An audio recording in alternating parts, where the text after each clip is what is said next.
अस्सलामुअलैकुम बाजी beauty parlour. ये आप ये ना समझे मैंने कोरोना वायरस की वजह से अपना मुंह इतना ढका हुआ है।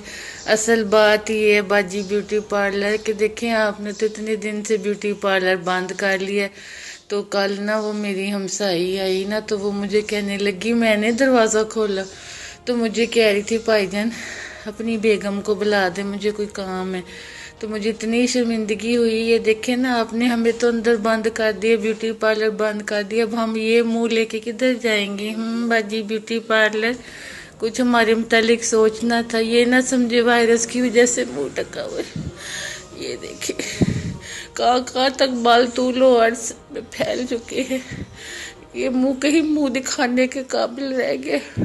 कोरोना वायरस के बजाय ये तो डरोना वायरस लग रहा है। बाजी ब्यूटी पार्लर मेरा कुछ तो ख्याल करे, चुप करके मुझे पिछले दरवाजे से अंदर बुला ले और मुझे बाजी से भाईजान से बाजी बना के घर भेज दें।